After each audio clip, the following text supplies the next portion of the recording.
সন্ত্রাসী মানে মুখে দাড়ি থাকবে আর মাথায় টুপি থাকবে। এই জন্য যেখানেই মাথায় টুপি আর দাড়িওয়ালাকে দেখা যাবে সে হচ্ছে জঙ্গি। আপনারা কিছুদিন আগে দেখেন নাই আমাদের একজন সংসদ সদস্য নাম হচ্ছে হানজালা, উনি যখন সংসদ থেকে বের হচ্ছিল তখন তাকে কি বলা হচ্ছিল? জঙ্গি যাচ্ছে, জঙ্গি যাচ্ছে। কেন? দক্ষিণ প্লাজা থেকে যখন আমি ভিতরে ঢুকবো একদম কাছাকাছি পিছন থেকে কেউ একজন আমাকে সম্বোধন করছিল, ওই যে জঙ্গি এমপি যাচ্ছে।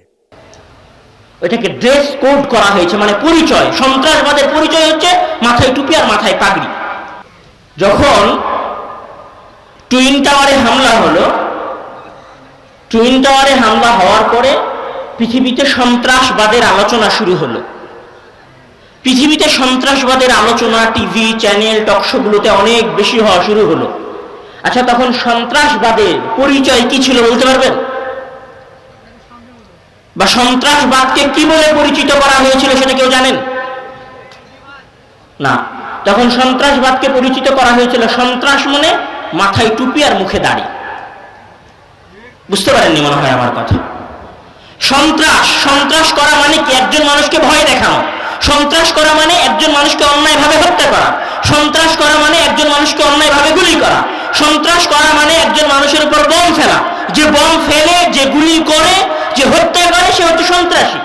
এখন সন্ত্রাসীর সংজ্ঞা কি হবে? সারা পৃথিবীর সকল ইহুদি খ্রিস্টানেরা মিলে সন্ত্রাসীর সংজ্ঞা নির্ধারণ করে দিল যে সন্ত্রাসীর সংজ্ঞা হচ্ছে মাথায় টুপি আর মুখে দাড়ি।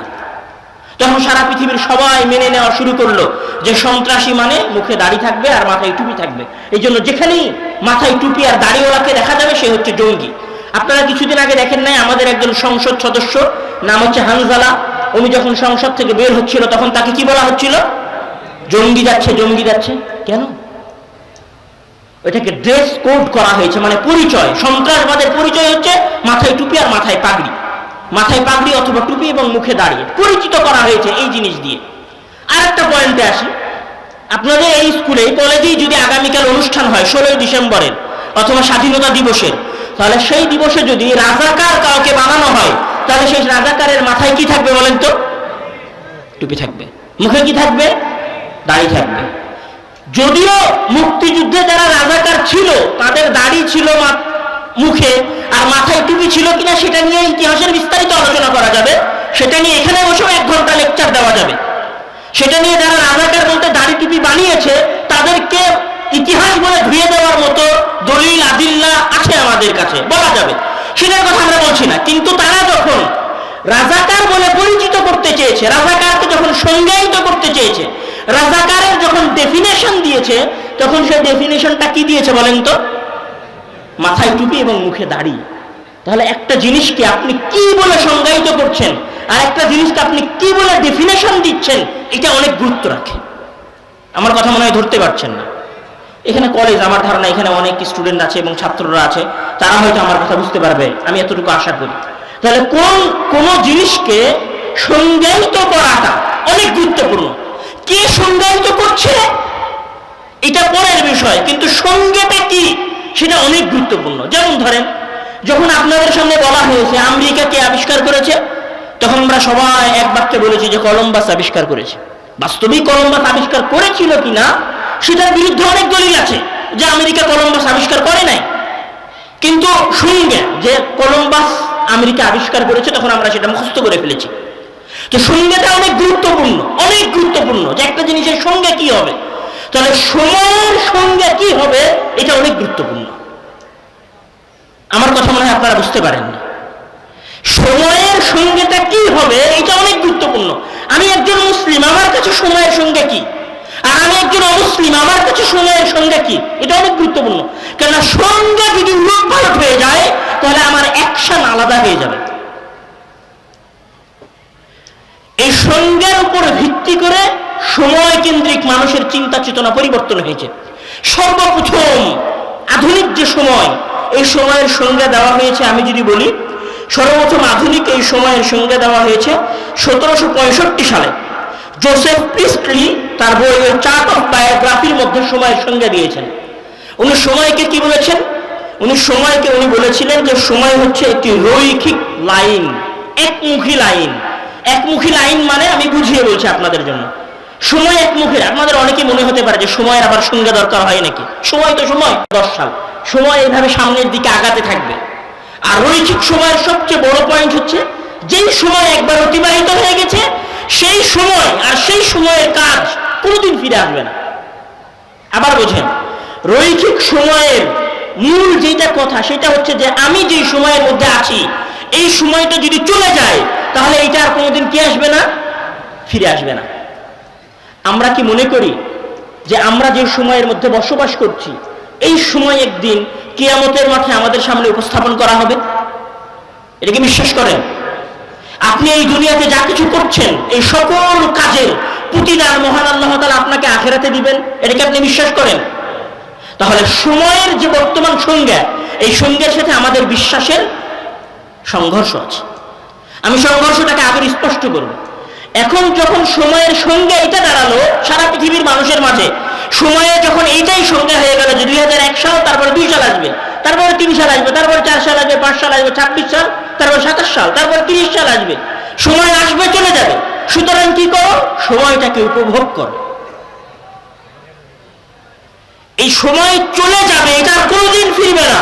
এই জন্য তুমি সময়কে কি করো? তোমার নিজের মতো করে উপভোগ করো। সময়কে যখন নিজের মতো করে উপভোগ করার কথা হয়েছে তখন এখানে মানুষ 3 ভাগে ভাগ হয়ে গেছে।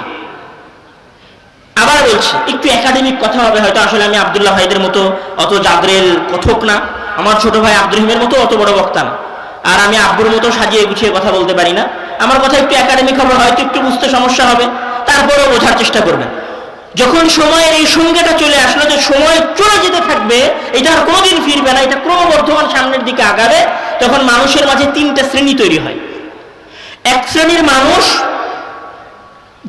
যেই শ্রেণীর মানুষের আবির্ভাব হয় 1800 শতকের পরে শিল্প বিপ্লবের সময়। এই বিষয়ে এপি থমসন উনি একটা কথা বলেছিলেন, সেটা হচ্ছে যে সময় কাজের জন্য।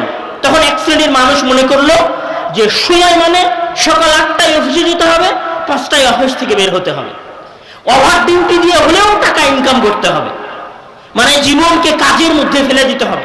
তখন এক শ্রেণীর মানুষ প্রো লেভেলের কর্মচারী হয়ে গেল। এরা কিচ্ছু বোঝে না, এরা শুধু অফিস বোঝে, এরা পরিবার বোঝে না, সন্তান সন্ততি। আপনি দেখবেন এরকম মানুষ আছে ঈদের আগের দিন সন্ধ্যা পর্যন্ত কাজ করতেছে, কেন? ওভার ডিউটি করলে সে টাকা পাবে। তখন এক শ্রেণীর মানুষ মনে করলো যে সময় মানে কাজ করতে হবে, সময় মানে শ্রম দিতে হবে, সময় মানে এখানে আমার শরীরের কোনো হক নাই, এখানে আমার পরিবার পরিজনের কোনো হক নাই, এখানে আমার স্ত্রী সন্তানের কোনো হক নাই, কোনো কিছুর কোনো হক নাই। কিন্তু ইসলাম কি বলছে? যে ওয়ালি জাসাদিকা আলাইকা হাক্কুন, ওয়ালি আহলিকা আলাইকা হাক্কুন, ওয়ালি আইনিকা আলাইকা হাক্কুন, মানে আপনার চোখের আপনার উপর হক আছে, আপনার শরীরের আপনার উপর হক আছে, মানে আপনার শরীর আপনার উপর অধিকার রাখে যে আপনি শরীরকে অতিরিক্ত খাটাতে পারবেন না, আপনি আপনার চোখকে অতিরিক্ত খাটাতে পারবেন না। কিন্তু আধুনিক বিশ্ব কি বললো? আরে এটা হচ্ছে কাজের সময়, কাজ করো। কেন বললো? আপনি যখন কাজ করবেন, ধরেন আপনি 5,000 টাকা উপার্জন করতেন, আগামী মাসে 20,000 টাকা উপার্জন করবেন, ওই 20,000 টাকা কোথায় গিয়ে খরচ করবেন? ওই 20,000 টাকা ওখানেই খরচ করবেন যার কোম্পানিতে আপনি কাজ করছিলেন। বুঝতে পারেননি মনে হয় কথা। ধরেন আপনি যদি এতদিন পর্যন্ত 5,000 টাকা ইনকাম করছিলেন, আপনার কাছে ফোন ছিল 10,000 টাকা, আপনি যখন 20,000 টাকা ইনকাম করা শুরু করলেন তখন আপনার ফোনটা হয়ে গেল 15,000 টাকার। তো ওই যে 20,000 টাকা অতিরিক্ত সময় দিয়ে আপনি ইনকাম করলেন, তারপরে যে টাকাটা কামালেন ওই টাকাটা আবার কার পকেটে চলে গেল? যে আপনাকে বলছিল যে ওভার টাইম করো তাহলে বেশি টাকা পাবা, তার পকেটে চলে গেল। ধরেন আপনি ঢাকা শহরের বড় গার্মেন্টসে চাকরি করেন, ওভার টাইম আপনি দিয়েছেন 8 ঘন্টার জায়গায় 16 ঘন্টা। 16 ঘন্টা ডিউটি দেওয়ার পরে আপনি কোথায় গেছেন? শোরুমে গেছেন কাপড় কিনতে, আপনার স্ত্রী, আপনার সন্তান, আপনার বাবা মা, আপনার ভাই বোনের। ওই কাপড় কেনার টাকাটা কোথায় চলে গেছে? ঘুরে ফিরে আপনার মালিকের কাছে, আপনার কোম্পানিতে। মানে আপনাকে যত বেশি খাটানো যাবে আধুনিক বিশ্ব বা আধুনিক বিশ্বের মালিকেরা তত বেশি ধন সম্পদশালী হবে। বুঝতে পারেননি মনে হয় কথা। মানে আপনি যত বেশি আপনাকে ধ্বংস করবেন, আর আপনি যত বেশি আপনাকে ধ্বংস করে আপনি যদি 8 ঘন্টার জায়গায় 16 ঘন্টা ডিউটি দেন, আপনার মনে হবে 16 ঘন্টা ডিউটি দিয়ে টাকা আমার পকেটে ঢুকছে না, টাকা আপনার পকেটে এই দিক দিয়ে ঢুকছে আর এই দিক দিয়ে বের হয়ে যাচ্ছে। আপনি বুঝতে পারছেন না? তাহলে এক শ্রেণীর মানুষ হয়ে গেল যারা চরম লেভেলে অফিস কেন্দ্রিক, সময় কেন্দ্রিক হয়ে গেল। আর এক শ্রেণীর মানুষ কি করলো? যারা মনে করলো যে সময় মানেই টাকা, মানে সময়ের প্রতি সেকেন্ডে প্রতি মিনিটে টাকা উপার্জন করতে হবে। মানে প্রতি সেকেন্ড বললে ভুল হবে, প্রতি ন্যানো সেকেন্ডে, মানে সেকেন্ডের চাইতে ছোট সময়, সেকেন্ডের চাইতেও ছোট সময়ে টাকা ইনকাম করতে হবে। এই জন্য তাদের কাছে সময়ের সঙ্গে কি, সময়ের সঙ্গে হচ্ছে মানি, সময় মানেই মানি। সময়ের সঙ্গে সর্বপ্রথম কে দিয়েছিলেন? 1748 সালে বেঞ্জামিন ফ্র্যাঙ্কলিন। উনি advice to a young tradesman, এই বক্তব্যের মধ্যে উনি সর্বপ্রথম এই কথা উচ্চারণ করেছিলেন যে remember the time is money, তোমরা এটা স্মরণ করে রাখো, সময় মানে টাকা। তখন আরেক শ্রেণীর মানুষ, মানে আমাদের সমাজের দ্বারা ধনুকবে ইলন মাস্কের মতো ব্যক্তিরা, আরো তার মতো যারা বড় বড় ব্যবসায়ী আছে, এরা মনে করলো কি জীবন মানে যতক্ষণ বেঁচে আছি হাজার হাজার কোটি টাকা উপার্জন করতে হবে। তখন এরা আর হালাল হারাম বাছা শুরু করলো না। তো তখন এরা মনে করা শুরু করলো না যে কোনটা বৈধ আর কোনটা অবৈধ পথ। তখন এরা আর পার্থক্য করা শুরু করলো না। তখন এরা মনে করলো যে কোনো উপায়ে টাকা উপার্জন করতে হবে। তখন এরা মনে করলো মানুষ খুন করে হলেও টাকা উপার্জন করতে হবে। মানুষ খুন করে হলে টাকা উপার্জন করতে হবে মানে, আমি আপনাকে বলি যে আপনারা বাগদাদে ইরাকে একসময় একটা ফিতনা আবির্ভূত হয়েছিল জঙ্গিদের, ISIS, আপনারা নাম শুনেছেন, যাদের কালো পতাকা ছিল, নাম শোনেন না আপনারা? একসময় আসছিল তালেবান, তো আরো এরকম বিভিন্ন সন্ত্রাসী সংগঠন আসছে। এই সন্ত্রাসী সংগঠনগুলো মানুষকে হত্যা করত। কি দিয়ে হত্যা করত? AK-47 এই ধরনের উচ্চমানের গুলি দিয়ে তারা মানুষকে হত্যা করত। স্নাইপার রাইফেল ইউজ করত, তারা রকেট লঞ্চার ইউজ করত। আমরা মুসলিমেরা কি রকেট লঞ্চার আবিষ্কার করি, তৈরি করি? কয়টা মুসলিম দেশ অস্ত্র আবিষ্কার করে, অস্ত্র তৈরি করে? কয়টা মুসলিম দেশ? ইরাকে সাদ্দাম হোসেন যতদিন ক্ষমতায় ছিলেন, সাদ্দাম হোসেন কয়টা রাইফেল তৈরি করে রেখে যেতে পেরেছিলেন? লেবাননে মুসলমানেরা কয়টা রাইফেল তৈরি করে রেখে যেতে পেরেছিল? আপনি যদি খোঁজ নেন, এই পৃথিবীর সবচেয়ে বড় বড় অস্ত্রের কোম্পানিগুলোর মালিক কারা? ইহুদিরা, খ্রিস্টানেরা, আমেরিকা। সব বড় বড় অস্ত্রের কোম্পানি হচ্ছে আমেরিকা। তবে অস্ত্র তৈরি হয় আমেরিকায়, আর ওই অস্ত্র ব্যবহার হয় কোথায়? আফগানিস্তানে, ইরাকে। ওই অস্ত্র ব্যবহার হয় কোথায়? লেবাননে। তাহলে ওই অস্ত্র বিক্রি করে হলেও কি করতে হবে? টাকা উপার্জন করতে হবে। হয় জীবন দিয়ে টাকা উপার্জন করতে হবে, নাহলে জীবন নিয়ে টাকা উপার্জন করতে হবে। আপনারা দেখেন নাই নোবেল প্রাইজের নাম শোনেন নাই? ওরা আবিষ্কার করলো যে ওরা বম মেরে মানুষ মারবে, বম মেরে মানুষ মারলো, সেই বম বিক্রি করলো, আর সেই বমে বিক্রি করার টাকা দিয়ে সারা পৃথিবীর মানুষকে এখন কি দিল? নোবেল প্রাইজ দিল। মানে এদের চিন্তাধারা হচ্ছে এরকম। মানুষ আমাদের দেশেও আছে, আমাদের দেশেও আছে। এই যে সারাদিন আমরা লেকচার দিচ্ছি যে মাদক দ্রব্য ব্যবহার করা যাবে না। আচ্ছা, মাদক দ্রব্যের সবচেয়ে বড় বড় কোম্পানি কাদের কাছে আছে? আমাদের বাংলাদেশে মাদক দ্রব্যের সবচেয়ে বড় বড় কোম্পানি আছে নাকি? আমাদের কাছে মাদক দ্রব্যের সবচেয়ে বড় বড় কোম্পানি তো না। আমরা বেয়ার উৎপাদন করি না, আমরা হাঙ্কের মতো দামি কোম্পানি আমরা চালাই না, আমরা হিরোইন, কোকুনের মতো দামি জিনিস আমরা উৎপাদন করি না। তাহলে এগুলো কোথায় উৎপাদন হয়? উন্নত বিশ্বে উৎপাদন হয়। উন্নত বিশ্বে এগুলো উৎপাদন করে, এগুলো উৎপাদন করে টাকা কামায়। সেই টাকা আবার আমাদের দেশের এনজিওদেরকে দেয়, দিয়ে কি বলে যে মাদক বন্ধ করতে হবে। বুঝতে পারেন না মনে হয় কথা? এটাই খেলা, এই খেলাই চলছে, আর আমরা পাগলের মতো এই খেলার পিছনে ছুটতেছি। এই যে যত এনজিও গুলো আছে না, বাংলাদেশের যত এনজিও আছে, অত দূর যাওয়া লাগবে না। যে অ্যাপস্টিন ফাইল প্রকাশ পাইছিল না, অ্যাপস্টিন ফাইলের নাম শুনেছেন? পোলাপান সবাই অ্যাপস্টিন ফাইলের কথা জানে। অ্যাপস্টিন ফাইলে কি ট্রাম্প থেকে নিয়ে শুরু করে ওই যে উইন্ডোজের মালিক বিল গেটস পর্যন্ত, উইন্ডোজ এক্সপির মালিক বিল গেটস পর্যন্ত, এরা সবাই কি অ্যাপস্টিন ফাইলের সাথে জড়িত। এরা সবাই কিশোরী, অল্প বয়সী বাচ্চাদেরকে উপভোগ করত। একদম ক্লিয়ার বাংলায় বলি, অল্প বয়সী মানে 10-12 বছর বয়সী বাচ্চাদের সাথে শারীরিক সম্পর্কে লিপ্ত হতো এরা। এই অ্যাপস্টিন ফাইলের আমরা দেখেছি অ্যাপস্টিন দ্বীপে এগুলো তারা করত। এই যে বিল গেটস, এই বিল গেটস এর আপনি দেখবেন যে তার নামে বিশাল করে সংবাদ প্রচারিত হচ্ছে যে তিনি তার সম্পদের 60% সম্পত্তি দান করে দিয়েছেন। দান করে দিয়ে কি শিখাচ্ছে? ওই দান করা টাকা আপনাদের দেশের এনজিওরা আমেরিকা থেকে নিয়ে আসতেছে আর বলতেছে, খবরদার বাবা, আপনার মেয়েকে কিন্তু 18 বছরের আগে বিয়ে দিবেন না। কেন?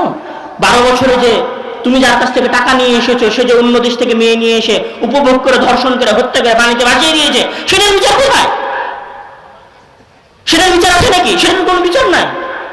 তাহলে এখানে এক শ্রেণীর মানুষ তৈরি হয়েছে, যখন সময়ের সঙ্গে নির্ধারণ হয়ে গেছে যে সময় মানে দুনিয়াকে উপভোগ করতে হবে, সময় মানে আজকে যেটা আছে আগামীকাল সেটা থাকবে না, আর আগামীকাল যেটা আসবে সেটা গতকাল থাকবে না। তাহলে এখানে দ্বিতীয় শ্রেণীর মানুষ তৈরি হয়েছে যারা মনে করেছে সময় মানে টাকা, সুতরাং তোমরা প্রতি সেকেন্ডে টাকা উপার্জন করো। এই যে এখনকার সময়ের সবচেয়ে বড় ধনী মানুষ, টেসলার মালিক যিনি, ইলন মাস্ক, ওনার প্রায় $850 বিলিয়ন টাকা। $850 বিলিয়ন টাকা মানে আপনি হিসাব করতে পারবেন না কত টাকা। 1000 বছর খাইলে শেষ হবে না। টাকা কিভাবে উপার্জন করেছে? প্রতি সেকেন্ডে এই টাকা তারা উপার্জন করতেছে। এবার আসেন তৃতীয় শ্রেণীর মানুষ।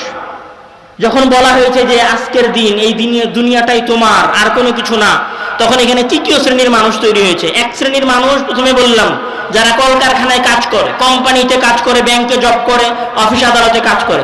দ্বিতীয় শ্রেণীর মানুষ যারা ব্যবসায়ী, কোটি কোটি টাকার ব্যবসা করে, তাদের একটা অবস্থা। তৃতীয় শ্রেণীর মানুষ যারা মনে করেছে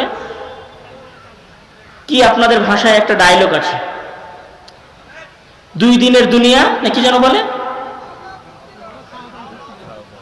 খাওয়া দাওয়া ফুর্তি করো, দুনিয়াটা মস্ত বড়, এরকম কি যেন একটা ডায়লগ আছে। তখন এদের খাওয়া শুরু হয়েছে কোথায় জানেন? এটা হচ্ছে 3 নাম্বার শ্রেণীর, তৃতীয় শ্রেণীর মানুষ আর কি। তৃতীয় শ্রেণী বলতে আমি গালি দিচ্ছি না, মানে ছোট শ্রেণীর বোঝাচ্ছি না, আমি 3টা ভাগে মানুষকে ভাগ করতেছি। এই সময়ের এই সঙ্গের কারণে এখানে তৃতীয় একটা শ্রেণী তৈরি হয়েছে মানুষের। এরা কি মনে করেছে যে সময়ে খাইতে হবে, ফুর্তি করতে হবে, আনন্দ করতে হবে, এটার জন্যই দুনিয়া। তখন এদের খাওয়া কোথায় জানেন? তখন এদের খাওয়া হচ্ছে চায়ের স্টলে 5 টাকার একটা চা, কতক্ষণ ধরে? 5 ঘন্টা ধরে অথবা 3 ঘন্টা ধরে। আরে 2 দিনের তো দুনিয়া, কি করবি এত পড়াশোনা করে, চল একটু আড্ডা দিয়ে আসি, মরেই তো যাবি, আর তো থাকবেই না, তাহলে একটু ফুর্তি করে নে। এদের ফুর্তির খাওয়া এটা হচ্ছে চায়ের কাপ। আর ফুর্তি কোথায় জানেন? এদের ফুর্তি হচ্ছে ঈদ যখন আসবে তখন